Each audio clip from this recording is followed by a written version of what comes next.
Welcome back to Grow Joyfully Homestead. Have you ever been curious as to what is in your store-bought cranberry sauce? I really haven't until recently when, because of circumstances in the family and thinking even more about health and dyes and sugar and different things, I decided to try making cranberry sauce from scratch. So today we are going to make cranberry sauce, both jelly and what do you even call the other one? Maybe a chutney style, a thicker, chunkier style. What I had to work with that I got at our local store was this package of cranberries, and it's 12 ounces. Now, Jess from Roots and Refuge Farm, actually it's the Farmer's Table, her other channel, she had this recipe, which I'm so grateful for because it was the same amount of cranberries that I have. Now what she did was she added half a cup of orange juice, a cup of sugar, and this 12-ounce bag of cranberries. What I'm going to try to do is to just stick to the half cup of water instead of adding the orange juice to see how close I can get this to the store-bought variety. So I recommend that you follow Jess from the Farmer's Table's recipe. I am going to make the chutney style or the thicker style with the whole berries with the orange juice. So let's see how it comes out and what we like better. So for now, I put half a cup of water. First of all, I washed the cranberries very well. There was one little soft one and one little stem, so I washed those well and took it out. And now we're going to put it on to medium-high, and we're going to boil it. So this is my very first time. Thank you for coming along with me in this very first endeavor to make cranberry sauce or cook cranberries in any way. So I'm excited about this. So I have added the water to the cranberries and I've turned it on to medium-high, and we're going to wait for this to boil. Now, as I said, the other ingredient that Jess included in here was the cup of sugar. So first of all, I'm going to get these cranberries boiling and waiting for them to pop. I've never had that happen. I'm pretty excited. As you can see, we decorate early for Christmas, some of our decorations, but in all honesty, it takes us that long from after Halloween till up to Christmas to get everything up. So let's wait for a minute and I'll bring you back when the cranberries start to boil and pop. Just a side note, while we're waiting for them, I am also going to make some fast beans, and I saw this recipe on Rose Red Homestead. And what you do is you get your beans washed, your whole beans that you get in a bag. You get them washed really well, then you fill it up with water, and already the amount of water that I put in is being soaked up, so we're going to have to add some more. What we're going to do is soak these overnight, or at least until later. Oh, I hear some popping going on. And then we're going to dehydrate them to make fast beans, and that will be explained in a video hereafter. Wow. We have popping going on, and they're not kidding. They really do pop. I would recommend that you maybe turn it down to medium, because these little things are going to pop me. I suppose we could cover it with the lid. But do you hear the popping? That's hysterical. Cranberries popping on an open fire. So we'll stir this.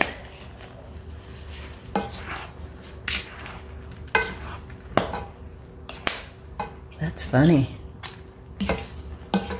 We'll give it a good stir and wait for more to pop. This is what they look like after they've popped.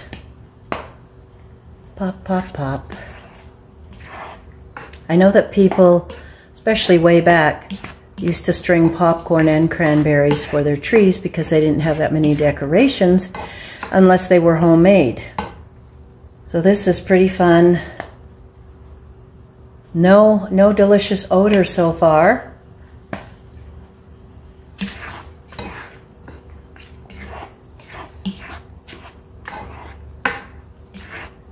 We'll be right back. Time to stir and add the 1 cup of sugar. I know it looks awful to be adding so much sugar, but think about it. It is better for you in some ways than the high fructose corn syrup that is included in the store-bought variety. So we'll get that all stirred up.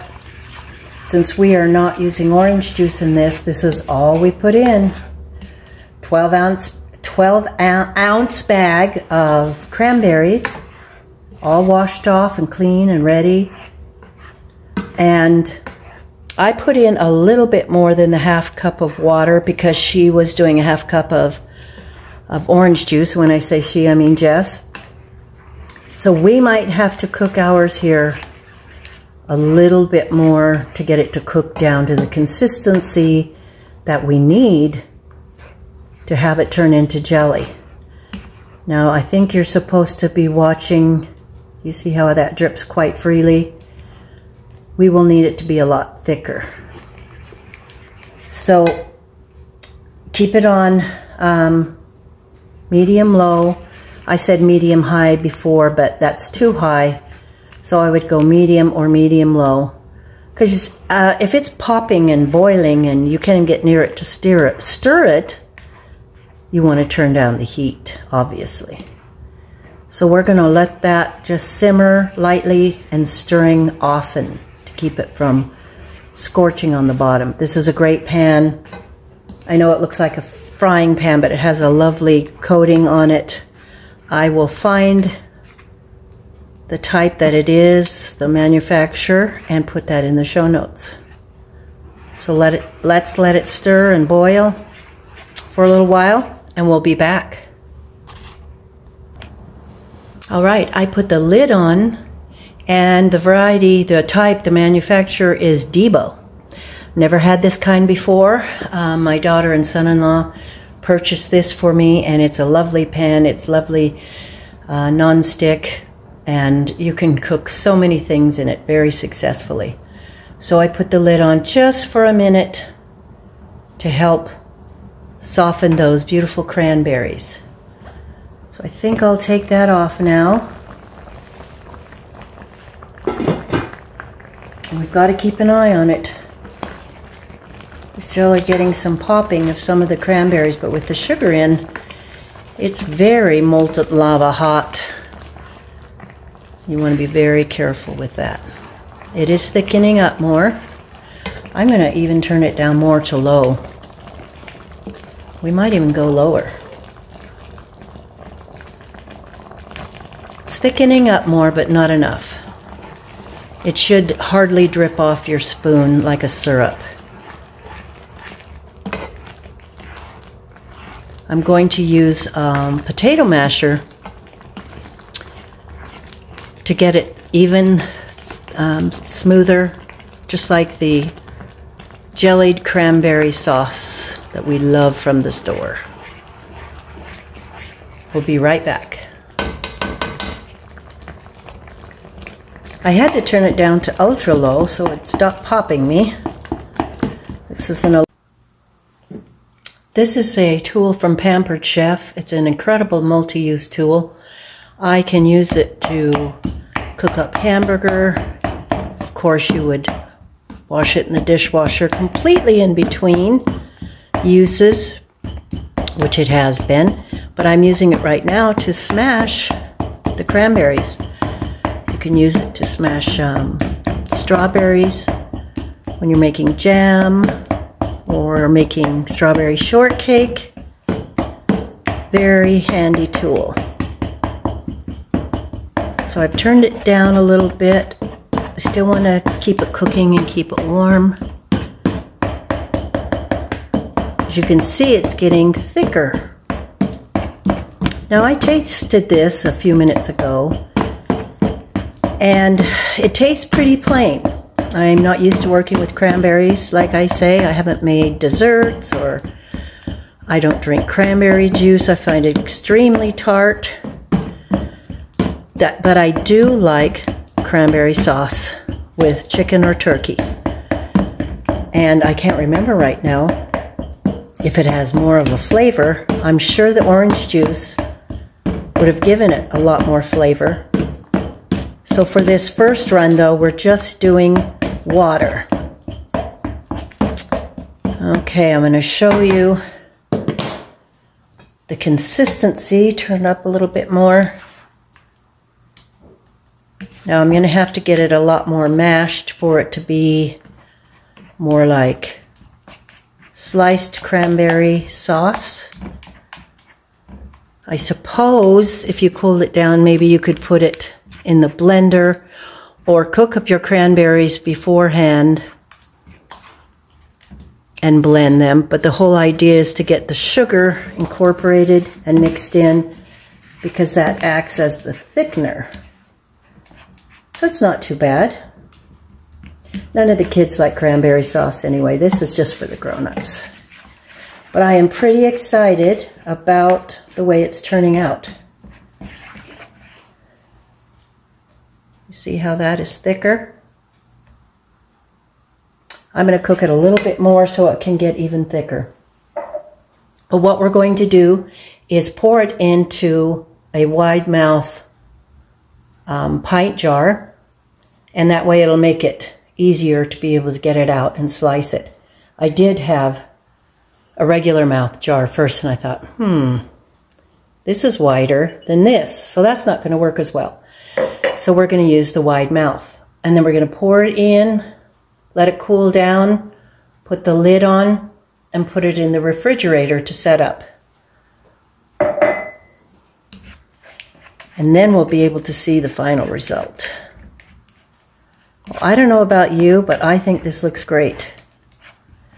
There's still skins in there, like I say, but we could just slowly simmer that more to let it thicken up and to cook those skins down. So we'll bring you right back. I'm still mashing it down and cooking it. What I need is an immersion blender. That would do it, and I don't have one. So we will be content with what we do have and continue to mash it down with this nifty Pampered Chef tool. It's getting finer and finer. There's still some more skins in it. And I took a little taste, and there are some seeds in it. So I will research for future reference how to cook it and get those little seeds out. Not that they bother me, but they might bother other people. So, well, you know, like my husband says, tougher where there's none, right? I think that's all we're going to do. I'm going to turn it off. Give it a good stir. Scrape down the sides. And we are going to add it to that pint jar. Here we go. Let's hope we can do it without getting it all over. Okay, time out. I'm not that good at it. I'm going to get my funnel. There, see if we can make less of a mess. There we go. It's going to make more. So now we have it in the jar. We're going to clean off the rim, let it cool down, and stick it in the refrigerator. It's nice and thick. Top that up just a tiny bit. can save this bit for tonight for dinner. Have a baked chicken and maybe some baked potatoes or mashed potatoes and enjoy that. So it makes just a little more than a pint. Here is the finished product. It's cooled down. I've wiped the rim.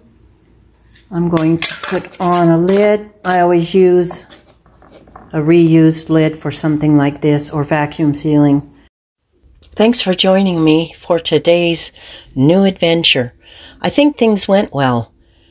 Put this in the fridge and then slice it when you need it. Thanks for joining me, and we'll see you on the next video.